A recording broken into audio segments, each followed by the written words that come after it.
ବାଲେଶ୍ୱର ଜିଲ୍ଲା ପରିଷଦ ସମ୍ମିଳନୀ କକ୍ଷଠାରେ ଷଷ୍ଠ ଜିଲ୍ଲା ପରିଷଦର ଅଷ୍ଟମ ବୈଠକ ଅନୁଷ୍ଠିତ ହୋଇଯାଇଛି।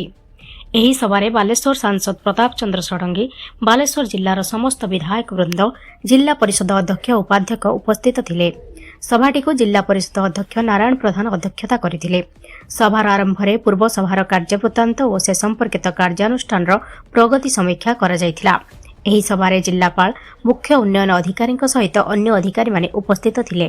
ପଞ୍ଚାୟତ ସମିତି ଅଧ୍ୟକ୍ଷ ଅଧ୍ୟକ୍ଷାମାନଙ୍କ ସମେତ ଜିଲ୍ଲା ପରିଷଦ ସଭ୍ୟମାନେ ଓ ଅନ୍ୟମାନେ ମଧ୍ୟ ଉପସ୍ଥିତ ଥିଲେ। ଗ୍ରାମୀଣ ଉନ୍ନୟନ, ପୂର୍ତ୍ତ ବିଭାଗ, ପିଏଚ୍ଡି, ଆର୍ଡବ୍ଲ୍ୟୁଏସ୍ଏସ୍ ବିଭାଗ ଅଧୀନରେ ଆରମ୍ଭ ହୋଇନଥିବା ଏବଂ ଚାଲୁଥିବା ପ୍ରକଳ୍ପଗୁଡ଼ିକ ବିଶେଷ କରି ରାସ୍ତା ସଂଯୋଗ ଓ ଜଳସେଚନ ପ୍ରକଳ୍ପ ଉପରେ ବିସ୍ତୃତ ଆଲୋଚନା କରାଯାଇଥିଲା।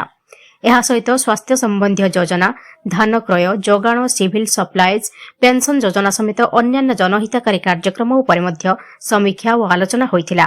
ପର୍ଯ୍ୟଟନ, ଖାଦ୍ୟ ଯୋଗାଣ, ଶିକ୍ଷା ଓ ସ୍କୁଲ ସମ୍ବନ୍ଧୀୟ ବିଷୟ ଉପରେ ମଧ୍ୟ ଗୁରୁତ୍ୱ ଦିଆଯାଇଥିଲା।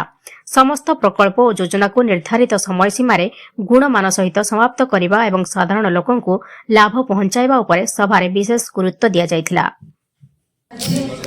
ତାହା କେମିତି ସାଧାରଣ ଲୋକ ପାଖରେ ପହଞ୍ଚି ପାରିବ, ସାଧାରଣ ଲୋକଟି କେମିତି ସୁବିଧା ସୁଯୋଗରେ ରହିପାରିବ, ସେ ବାବଦରେ ଆମେ ସମସ୍ତେ ଅଙ୍ଗୀକାରବଦ୍ଧ ଏବଂ ସମସ୍ତେ ସେ ବାବଦରେ ତତ୍ପର ହେବା ନିହାତି ଆବଶ୍ୟକ। ବିଭିନ୍ନ ବିଷୟରେ ଏଠି ଆଲୋଚନା ପର୍ଯ୍ୟାଲୋଚନା ହେବ, ସେ ବାବଦରେ ଆମେ ସମସ୍ତେ ଅବଗତ ଅଛୁ ଏବଂ ଯେତେବେଳେ ବିଭାଗ ବାରି ଆଲୋଚନା ରହିବ।